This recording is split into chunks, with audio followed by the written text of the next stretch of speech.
I'm totally okay with that.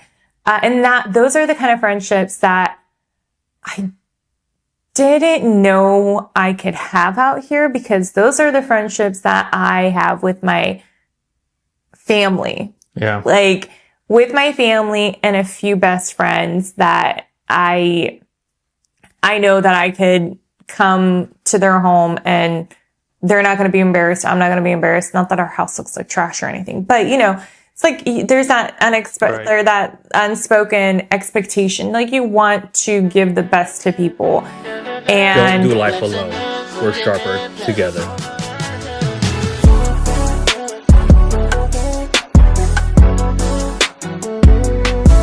Hey y'all, welcome back to the channel. Thank you for joining us together at Sharper Together, and I'm excited to be able to create another episode with my wife, and there's going to be many more, as she's my favorite person to talk to.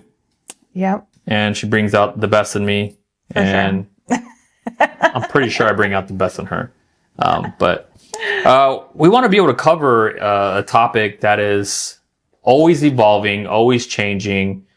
And it birthed from our last episode. Mm-hmm. And it's about relationships. Our last episode, we shared our experience, our side, our perspective to what it was like moving from California to South Carolina. Yeah. And as even I was hearing it and I was editing it and going back to it, it could definitely make some of our friends and family seem like either they were less than, or our life here is so much better that we don't value our past life. And that's not the case. No. So we want to make this episode not to defend ourselves, but to be able to have a conversation about something that even us here deal with and struggle with, and that is relationships and the foundation of all that. Absolutely. What are your 2 cents about that one? Did you get any response or feedback from loved ones? No, just the fact that they're happy to see that I am joining you. So they're looking forward to my take on your subjects and whatnot, and kind of where the shift is occurring here on the podcast. So I'm excited. Apparently I need to be more natural and not so professional. So I will try to do my best. I'm still learning, I'm still figuring it out, and I haven't figured it out. That has been the awesome thing about the people who love and have been following the channel, is that they give constructive criticism. Yeah. And one of the struggles of doing a podcast is like the pressure of wanting to say the right things, saying it correct, not trying to also pull shots, and like getting your thoughts and articulate them to then know that they're going to be online forever. Some of you guys don't know this, but this is our home studio, and we have one of our kids who is on the other side of the camera chomping on an apple so loudly. She chose the fruit that is the loudest, so if you can hear it, but we're improvising. So this is life. Yeah, absolutely. Yep. Yeah, as of right now, we're not paid YouTube professionals who have our own studio and be able to. We don't hide our children somewhere. But let's. My desire and my goal for this episode is to be able to help people establish relationships, create relationships, and the most importantly is understand that relationships can bring value, should bring value, and just because new ones were established, it doesn't necessarily correlate to the old relationships. But we'll definitely get into that. Let's get into it. Like bridging old and new relationships, right? So when we moved here, there was this like tension that we had on how do we stay in contact with friends and family that we love, because us moving is not us choosing to not have this relationship with these people anymore. Yeah. And then you talk about the 3-hour time zone. Oh gosh, right? That's a really hard one. And then people's schedules. Mm-hmm. So like, how did we manage? How did you see it? And I'll share my side of like bridging the old relationships, trying to keep them active and fostering while also making the effort to create new ones, and that tension between the two. Yeah. So for me, the time zone difference was huge. I mean, it's still huge right now because Yeah. as I'm up in the morning, all my loved ones are still sleeping. Yeah. And by the time they're up and getting ready to start their day, I've already started my workday. By the time I'm done with my workday and I'm like, hey, I want to catch up, they're not even done with their workday. So then I have to wait until they're off, which is like 8 o'clock for us. And not to mention, we all have kids and our responsibilities in the evening. So it's really hard. Like you have to be spontaneous, but also strategic at the same time to put time on the calendar to do it. A few of my dearest and cherished loved ones, they have a routine that they utilize with me. And if they get in contact with me and I'm able to answer, I'll answer. But without a fail, my mom calls me every morning at 10:30 a.m. my time because she's driving on to work. So like that seems to work out. But we go to bed early. Yeah. We wake up super early. So Yeah, we're up at that is 6 in the morning, so that's 3 5. a.m. Yeah. You know, So- 5, 6, regardless. That's either 2 a.m. or 3 a.m. Yeah. And then we're trying to do a bedtime routine, 7 o'clock, 8 o'clock to be in bed by 9. That is Yeah. like 5 p.m., 6 p.m. Everyone's getting off of work. Yep. You know, so That's a hard one. yeah, it was hard. And it was hard accepting the fact on our side, right? It was hard accepting the fact that we had to schedule Yeah. phone calls and we had to schedule events, and that the ease of picking up the phone to dial people we wanted to communicate with again just completely disappeared. Yeah. And for kids to be able to like FaceTime with our loved ones, like their kids are still in school and my kids are coming home and my kids are already in bed by the time their kids are able to call after, you know, daycare pickup or school pickup or whatnot. So that is a hard situation that I just did not like. In theory, you know, it's going to be hard, but in practice, it's really hard. Yeah. It is hard. You could go days without being able to connect with someone because of the time zone difference, or you give up sleep at night and then you're just trashed the next morning because you still have your routine. Yeah. And it's like, I remember us having the conversations of being angry, of just how difficult it was. angry about? Like of how difficult it was to communicate, you know, Yeah. and I know like a statement that would play in my mind is just like, well, I did this to myself. I choose to move. I chose to move, you know, and then That's just a like hard one. dealing with the bitterness and dealing with, because it happened. We're humans. We have feelings, and whether we chose this or not, it made it very difficult to accept the fact that like they're moving on Yeah. and we're beginning something new. That's a hard one because here, when we first moved here, it's like we wanted to connect back home and letting them, like, even reassuring them, like, yes, we're okay. Everything's fine. And we're exploring all of our places here and there. But then obviously they quickly move on, and then we're left kind of, who do we connect with? And mind you, when you have small kids, you're very intentional as to like who to bring around your children. And when you come to a place where like the slate is super clean, you don't know even where to begin. It's a little overwhelming because you're like, I don't have any, you know, personal references or recommendations or connections or other people speaking on the behalf of other people, like, hey, you should connect with this family because they have similar values and they're safe and whatnot.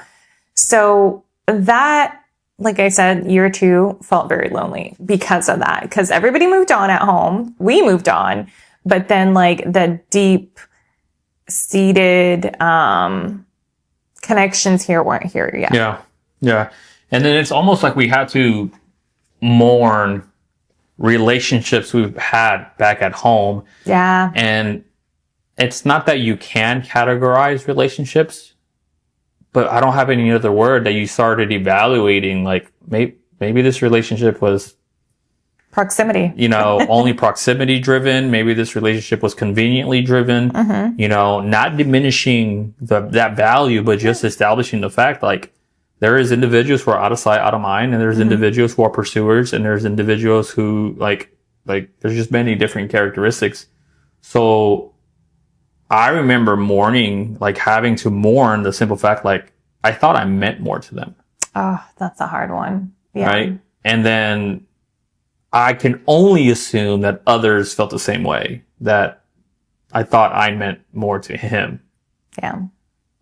And the reason why I know this could definitely help someone in this conversation is because right now, wherever you are, you have relationships that are probably not established, or like the clear understanding of how much you mean to each other isn't truly there. Yeah. And it's just assumed because of frequency that you see each other due to proximity.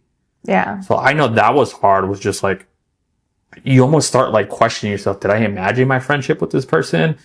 Like, did I make it more than it was? Should I've tried harder? And that was emotionally like difficult for me. That's a hard one for sure. I think, along the lines of having expectations out of your relationships, because there's different categories of relationships. So there's folks that you grew up with. So there's just like this background that you guys only share, where they knew you from like adolescence and on, and like you get to mold together. And then there's folks that you just, based on proximity, whether it's going to college together or youth group or, doing a small group or whatnot. And having those expectations too of like, well, you meant a lot to me, but maybe I may not have meant a lot to you. And that's okay. And vice versa. Yeah. And I think like as we're getting older and the more mature, we realize like, do we have space for everybody? Like, do we have the bandwidth for all those relationships? And then realistically, like coming to terms that in our lifetimes, we do tend to boil it down to just a handful of folks that, like sometimes you have friends, like I have a couple of girlfriends where no matter how long I do not talk to them, you pick up where you left off. Yeah, we do pick up exactly where we left off. And that's just the relationship we have with them. I don't know if we would be that close of friends if we spent every day together, instead of going on adventures, once in a while. But like, if we did day to day, like, would we really be that close? Would we invest that much time in? Would we even like each other that much? They always say like, if you want to keep a friend, probably don't have them as roommates, because I'll really test those boundaries. You're the only friend roommate I've had. And yet we've been here for 10 years. So that doesn't work for me. Boundaries are great. So it's worked out for me. Well, some of us have lived with other people still. Yeah, but you hinted to a point that I think you went over a little fast, and it's fine that you did. But the simple aspect of it, that you can have relationships that frequency doesn't matter, like frequency of meeting doesn't matter, but that you have this like tight bond, but that is usually tied to like core memories, right? Or like big events and interests. Yeah. That they might not be in your immediate circle. Yep. I can think of a few too, like they're not in your immediate circle, but when you pick right back off with them, it's like nothing ever happened. Yep. And I've tend to realize that those relationships are actually when there is a sense of understanding that that's what it is. Yeah. It's like, we don't need proximity. There. We don't like need to remind each other, like, are we good? We haven't talked to each other for a while. That there's just a different level of maturity there. I will say like, it's very important to be genuine too. I think there's that whole saying of like, when you hear other people's experience with me, kind of like believe them, because I have a relationship with different folks in a different manner. Mm-hmm. Like they may get a character of me that maybe the other person might not have of me, and the other person may not have of me. And it's okay to evolve and to have friendship based on certain, what's it called? Certain commonalities. Okay. And be okay with that's just like, I have girlfriends that I just work out with. Yeah. Like, Usually the lifting buddies are a smaller group than the chill and watch a moving buddies. Yeah. And then there's girlfriends that I thrift with. There's girlfriends that I go and we talk plants or we do trails or whatnot. And it's okay to do that. Like, I am genuine with each and every one of them, but we just have a different commonality. Yeah. Like, we have a specific interest that we are joining for. I have an assumption. No. when we were creating new relationships here, beginning to create relationships, I'm assuming that intentionally or subconsciously we were rating them based on our prior relationships back home. For me personally, no. Because I feel like everybody I meet, I give them a clean slate. And I can't compare one person to the other because they're not. So to me, it's really easy to kind of separate those. And I don't really like to compare people with other people because I'm like, I love the uniqueness and So you're telling me not even once were you like, oh man, I wish my other friend was like this? No. Okay. Not at all. It's more of like, if the person I meet, I'm like, oh, I didn't expect it to go this way, but I still need a friend who's like a gym buddy. I'm gonna just keep looking for a gym buddy. Like, I am gonna keep going and striking out over and over again. But that doesn't mean that the person I met and the quality that they bring to the relationship is not something that I value or might have needed at that time. It's just maybe not what I was looking for at that time. And that's okay, but I'm not gonna like just discard it either. I take people pretty seriously. Like, I take it serious if somebody wants to spend time with me. Cause that to me is like, you are sacrificing your time with your friends, family, doing things you love to spend time with me. And I don't take that very lightly. So you don't consider, dormant relationships or seasonal relationships as less than or dead, right? No, absolutely not. No. People have lives. People have different seasons. I know that for a season when I had something that people could not relate to me, I didn't expect them to relate to me to something they've never gone through. And for us to constantly hang out and have commonalities, they don't know how to help me. And I wouldn't know how to explain it to them.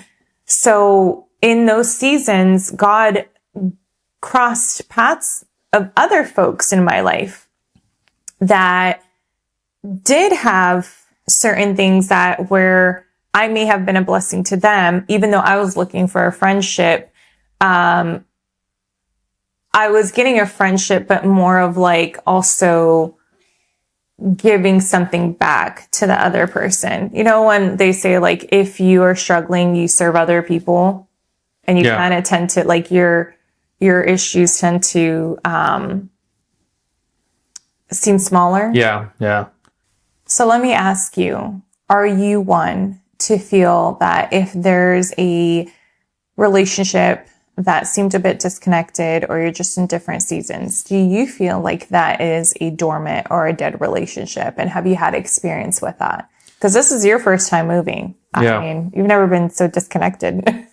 Yeah, it really was. I was definitely taken back on who stuck around, I guess, or who pursued. And that was a challenge for me to see that the expectation I had in my head weren't met, right? No. But expectations that are not known are always going to be unmet, right? Yeah. They're always going to arrive on, I forget how it goes, you know? You're going to be disappointed with unspoken expectations. Yeah. So it took a while for me to really not take it personal that, if I'm honest, no one reached out to me, right? I moved out here and no one really took the time to truly ask how I was doing or really truly ask what was going on. And I had to be the initiator for that. So then made me realize that when these were coming to an end, I did start thinking like, was this never a good relationship to begin with? Like, I could see that. was this never a value for them? Like, where is the root, right? Yep. Like, you can't just... Yeah, and then there was a season that I justified it, saying that like, oh, it's just guys, right? And there's a level of truth to that, but as I read my Bible, it shouldn't be that way. And we'll get into like biblical friendship versus just generic friendships. So when I was trying to create new relationships here, I was subconsciously a little bit more picky because I'm like, I'm not going to let this happen to me. So I was actually a lot more subconscious, insecure in making my relationships here because of the preconceived notions or the expectations I had in my head that, oh, the bros that I talk to every day and I saw every day, they're for sure going to keep doing that. And I struggled with that a lot. Like, it was hard for me. It was really hard for me to understand that it's just the nature of things. It's the nature of moving on. I had to do I was forced to do a lot of growing and self-reflection. And then not the guilt. And then I didn't want to be initiator anymore. Oh, that's the hard part.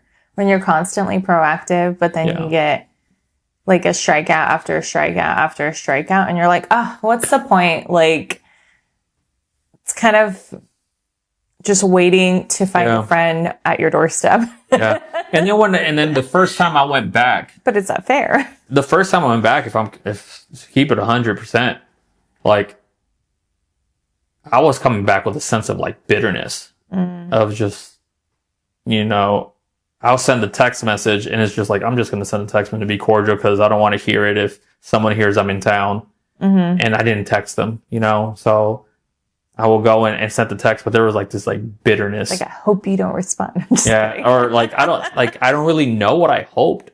Yeah. But did any of it surprise you though? But then as I saw all the routine people that I saw and the people that I continue to love and cherish, and even at the moment still loved and cherished, I got to see the genuineness that they had of like missing me and like super excited to see me. And that was a really good wreck to my heart and to my mind and to my ego of just like, man, I'm pretty self-centered. I'm pretty self-centered and like relationships are hard. Friend. It's not. No, just kidding. No, let's be real. Like, that's probably what it sounds like, but it's not that I was their only friend, but I guess even sometime a little bit of me wanted to be like, I hope there's something missing in them because I'm gone. I could see that. I think also the fact that like we go back and see some of our friends, like for the first year or two is more of like, oh my gosh, how's it going? And I'm like, are you trying to seek information? Like, is it terrible for us? Like, you're hoping that we fail out there? Like that kind of insecurity, or like it has to turn out good because we came all the way out here. Yeah. And so there's that pressure of like, yes, we love it. It's great. It's wonderful. Where for a while I just kind of got off of social media and off of any platforms because I retrieved and was like, well, everything is hard. And I don't know how people are going to take it because I don't want people to be discouraged that like when God calls you to something, that you should do it out of obedience. You will be blessed for it, but also it's going to be hard. Yeah. And no one's going to like ever prepare you for how hard it might be. But also like the world expects it to always be like, it falls into place, but we have to remind ourselves, like I had to remind myself, like it's okay to be not fully in control of every outcome, and the fact that things did not go as planned. Like we definitely have certain things that are better than with the quality of life that we had in California. But I mean, like, I'll be honest, I wanted to be a stay-at-home mom, there for a little bit. And then I couldn't be a stay-at-home mom, and like that reality of the fact that I still have to be a full-time working mom. And how do I juggle Expectation that? versus reality, wants, needs. Yeah. Yeah. No, it didn't magically, like, all the responsibilities didn't magically go away. And like, inflation happens here just like it happened in California. I mean, yes, our dollar stretched a little bit further, but it wasn't by that much. So it's not like we could completely have a 180 in financial security here. Like, if anything, I had more connections for employment out in California than I did here. So that was very scary too. As I'm like, oh my gosh, my net worth's gone. Yeah, for sure. But to bring it back to the whole relational aspect is just how all of the examples you gave was like reality, expectation versus want versus need versus environment. Mm-hmm. It's crazy. And you've already done the move, but I completely overestimated the emotions and feelings I was going to deal with on dealing with my old relationships in a new environment here, and how those were going to impact my new relationships. Yeah. And I knew making friends was going to be hard. In my head, I thought the only difficult thing moving out here when it came to relationship was making new friends. Really? I did not anticipate, I did not expect the weight of the previous relationships and the insecurity that comes from, do they think I not like them anymore? Maybe I don't like them anymore either. It was a roller coaster, you know? So as your wife, is there anything I could have done to kind of prepare you a little bit more for that? I mean, I feel like we talked a lot about a lot of things, but then we're also very much of like, okay, cool, let's just try it.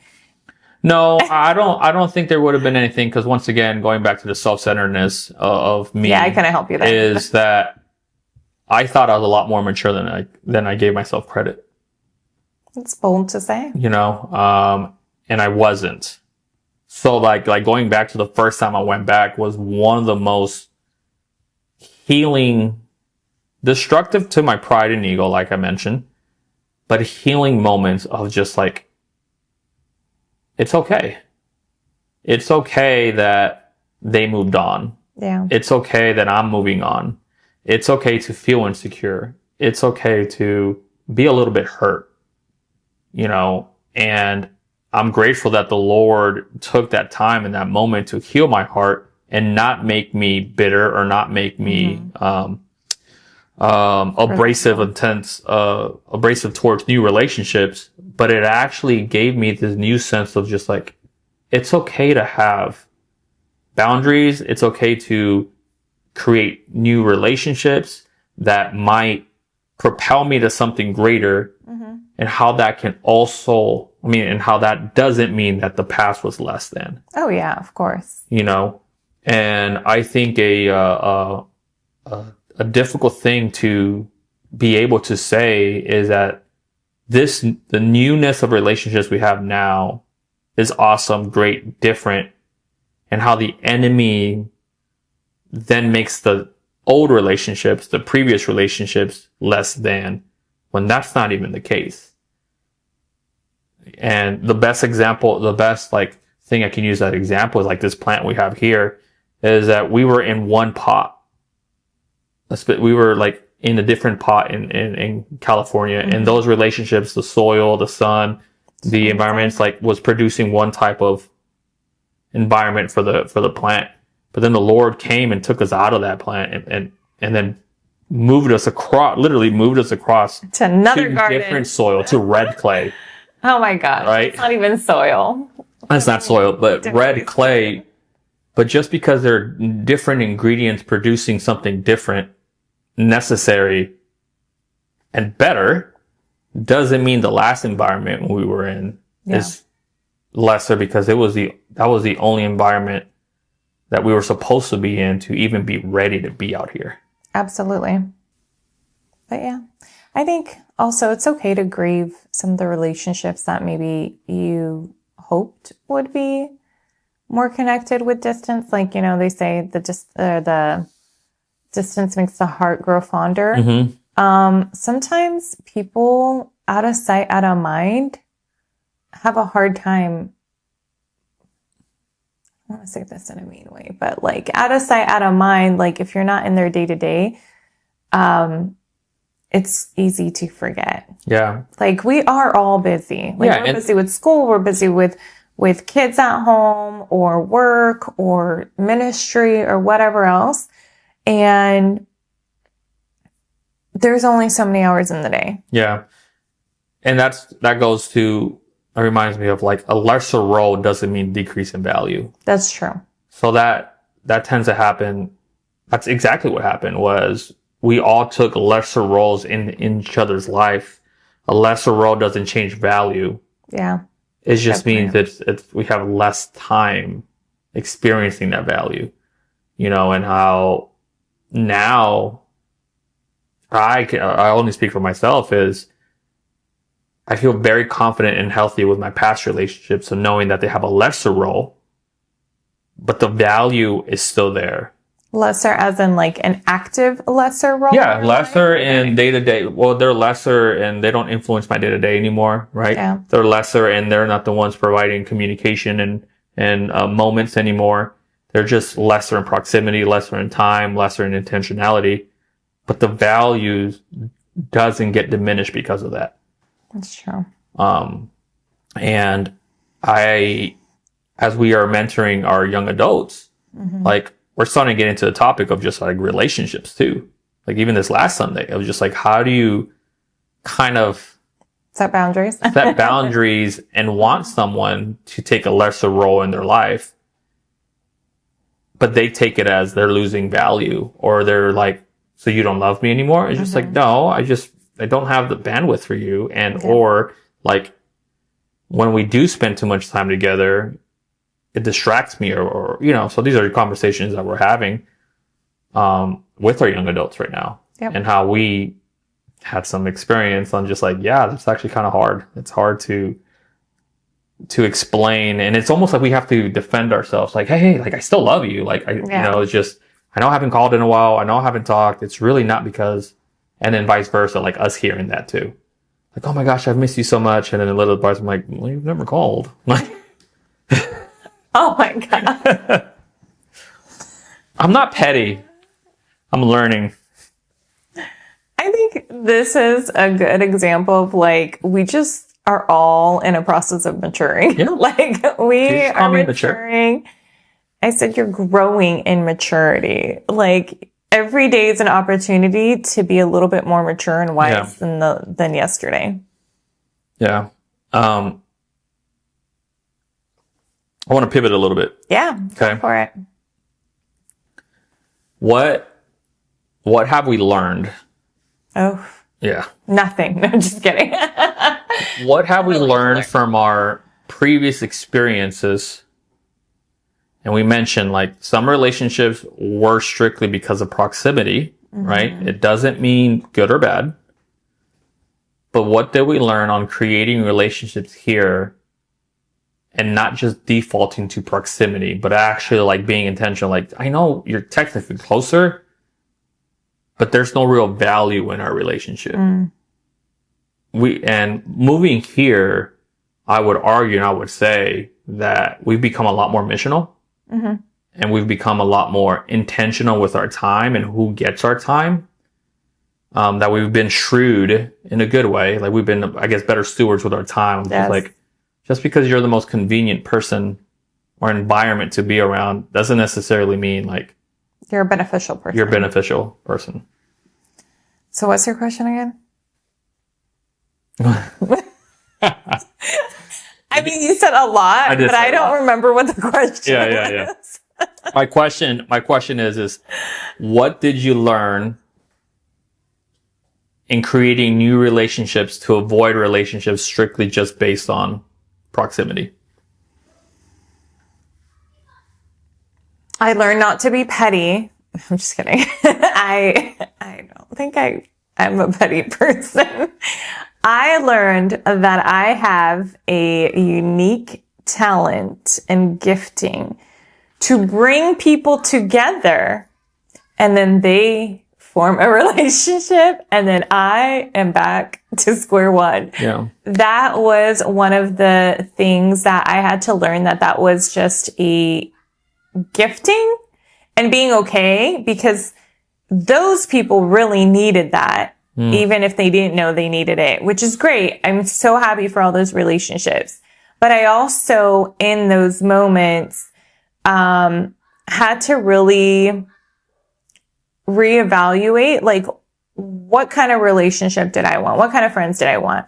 Like, I'll be honest with you, when you're a close friend of mine, like, I know we're good friends when I don't have to, like, clean my house before you get there. Not that you don't deserve a cleaned house, but I mean, like, I have no insecurity of you popping by and we're like, hey, you know, we're in the middle of making dinner and my house looks like a hot mess and my kids are doing homework at the table.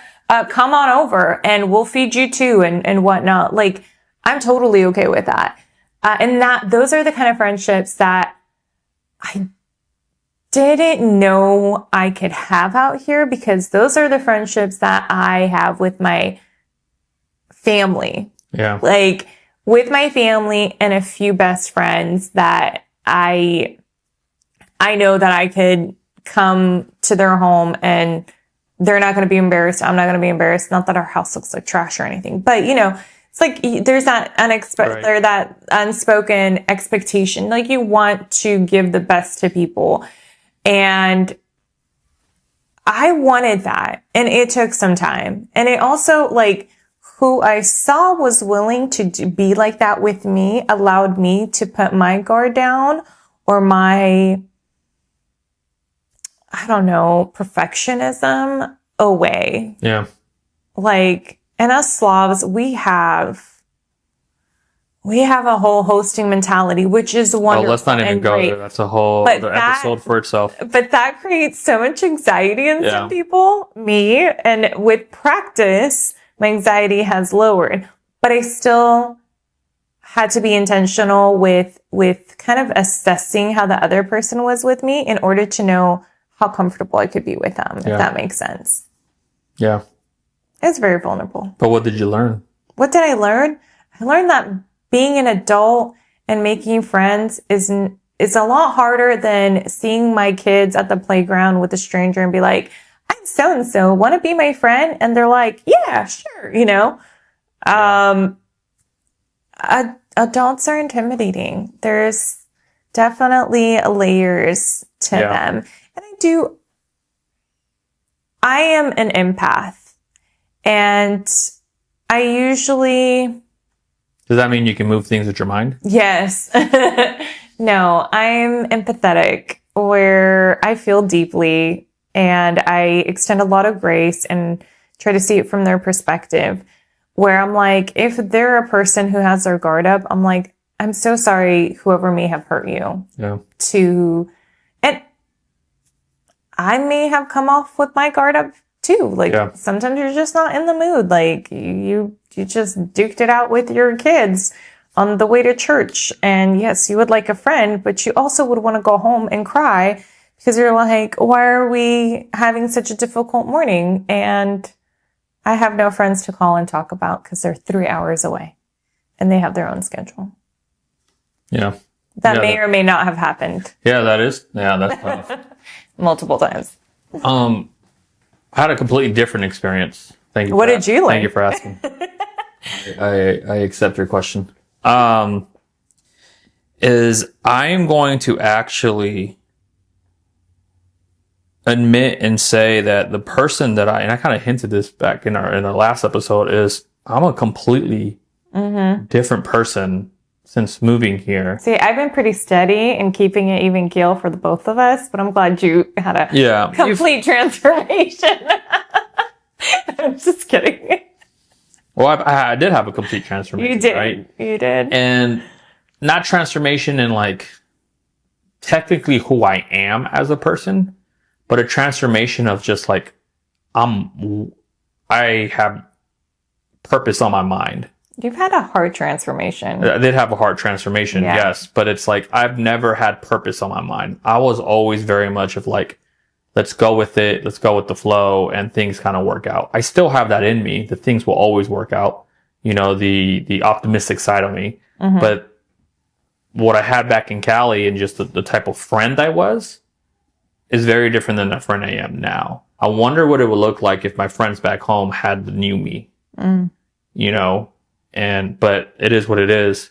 But this, before God allowed me to have and create friends, because I remember you making all the friends and I was just like, dude, like no one wants to be friends with me. Joke's it's on just me. like, I'm like, do I smell? Do I stink? Is it the way I dress? Is it because like this California just like rub, like it's just, Sweetheart, you dress like a Californian in the country. Yeah. They knew They did. You were different.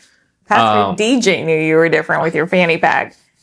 By the way, Pastor DJ does call him out off on the stage, makes references to him and his California ways coming into the South. So pretty much all that means is I provide our pastor a lot of good content. Anywho, thanks for that one. That's why back to my transformation. To be your friend. Yeah.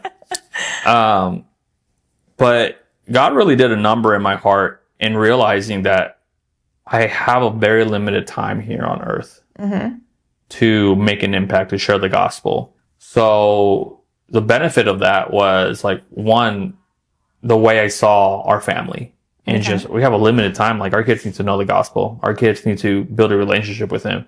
Our kids need to know the expectations of our home, what we stand for, what we mean, what we say no to, right? What are we on mission for? Yeah. And then when it came to relationships, I asked hypothetically and in prayer, anytime I met someone, Lord, what is the purpose for this relationship? To build me, for me to build them, or for us to go build something? To build me, for me to build them, or for us to go build something. And the relationships I have now are very like missional, which has helped me give value to individuals, not to guard and protect my heart, but to understand like why we have a relationship, right?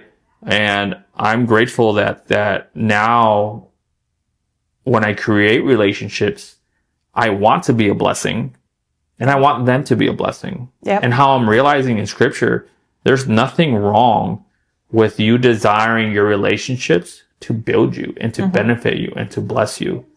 Yeah. You know, and then understanding that the relationships that technically don't do that are meant for you to minister to them, are meant for you to pour into them, all with a gospel understanding. You know, so it's like, the guy I am now here is very much the same guy with a different purpose that I didn't have back there. And the reason why I want to be able to say that out loud is because I've been a lot more impactful in people's lives out here and them in my life, missionally, kingdom minded. Yeah. And that has not belittled my relationships back home. Yeah. Because I also understood that that's just, we said season, that's just the season I was in. You know, so I learned so much moving here. This was the most tension moment with a lot of struggle for me, emotionally, mentally, spiritually, that provoked deep-rooted roots into the Lord. So that, like, I give this illustration a lot to our guys in ministry that I share my life with, and to our small group, is just like, we produce fruit, therefore we're the tree, and the fruit's not meant for me, it's meant for them. Yeah. And that's just like, I had to learn that, and moving here, understanding where my old relationships landed, what new relationships look like, and what future relationships look like, all produced a mindset of just like, I'm just here to give. Yep. Absolutely. I completely agree with you that what we produce is fruit, and it matters who we attract to receive that fruit. Yeah. And being intentional with it. Yeah. And I do like to kind of go with your analogy of being planted in other soil in order to produce fruit in that environment. Like, there are certain folks who have full transformations where they're at. And praise the Lord for that. There's also other folks who kind of get very comfortable with their lifestyle and then they stop producing fruit because they're comfortable. They're comfortable with their jobs. They're comfortable with where they live. They're comfortable with their community. They're comfortable in their church position and ministry and everything, where they forget that their soil isn't constantly being toiled and that they're no longer taking special care because they're familiar with the soil. For us, we were moved and literally planted in clay. Red clay, yeah. South Carolina has red clay. It's very difficult to make grass grow here. Yeah. Please don't get me started there. Keep going. But that's just the soil the Lord has put us in. And when you plant in a new environment, you do tend to take a lot more tender love and care to see if it will adapt. And I feel like that's what the Lord has done for us is really nourishing us while we were here in our new environment, in this new soil, because we plugged in really fast. And praise the Lord for that, because there are so many things in the background that we may not have been aware of, or folks in the background that we may not have been aware of, that were impacting our life. We just didn't know that they were going to be friends or, like major characters in our story. Yeah. So that's pretty much the thought process that I had. I'm like, what right now, where we no longer need like the stems, support, like our roots have been rooted into that soil, and we're producing fruit. And thank God we're producing fruit, because our kids are eating from it, our family, our neighborhood, everyone. Like, that's what our family's on mission for. Yeah. Is to represent Jesus well. Yeah. And it's like, however this comes across is just like, we've made such an impact in our community where we live. It's just like, we know all our neighbors. We sure do. And we go above and beyond to like serve our neighborhood. And the most beautiful thing about like creating relationships in the community is that they're starting to also get comfortable asking for help. Yeah. Like the neighbor asking me like, can you help me install this like super heavy glass thing? Yeah. You know, and another neighbor asking like, can you help me lift my kid into the car because he got injured? Yeah. And another like neighbor asking me to go help another neighbor. Yeah. Because you said something really, really powerful. It's just like the reality that some friendships are too comfortable. And if you call this is a call out to believers, you know, for Jesus confessing, Bible believing Christians, that comfort kills us. And our call to action is to reevaluate the relationships that bring comfort and have a really good heart posture and asking the Lord, like, what am I supposed to do in this environment? Is this an environment that needs to either be challenged and say, hey, you're a believer, I'm a believer, we're not producing fruit with each other. Let's produce fruit. Is this a conversation that needs to be about like, hey, maybe this is producing no fruit. So like, what does this kind of look like? And then also like being bold enough to step into new environments that are going to challenge you. Yeah. It doesn't mean you have to move across the state, but like, but create some new relationships, you know, like it's like we get so bubbled. We do. And the only time new relationships come in is almost when it's a forced environment. Like you moved from one city to another city, or like you got a new job, or the very rare one, you went to a new church. Yeah. But what would it look like if you were willing to like have confidence in the relationships you have, step out of those to go create new ones to expand the kingdom? As long as I've known you, you've always wanted to impact people in that way. Yeah. So how has it been for you that by far every relationship that we have here for the female aspect, they've come to you for wisdom. They come for you for clarity. They come to you to love on them. They come to you to encourage them, and how that's something that you've always wanted. It's not saying you didn't have it back there. Yeah. But how here is a lot more evident, and God is just like opening up the holes on that. Oh, that's a good one. I take it with great responsibility. I don't take it very lightly. And I try to navigate it in the sense of like, I don't want to feel like I'm performing. But I also know that not everyone is ready for all of my personality because I'm a lot. So I am very honored. I don't take it lightly. I do always have in mind of like, how am I going to be a blessing to this person for a reason, for a season, or for a lifetime? Like, and I'm okay with that. I'm okay with falling into any of those buckets. If the Lord allows it and that person is just reaching out to me and befriending me for a reason because we have a commonality that may be something I have overcome that they need assistance with, I am more than happy to help with that. But I'm just deeply honored by that because I want to teach my girls and even my boys, like how to be a friend with open hands, because the Lord allows these people to cross my path and then he allows them to leave my path. Yeah. But I am constantly on the path that he has me on. It is a bit easier here. And I think there's so much truth to the fact that like scripture talks about like a prophet is never welcomed in his own hometown.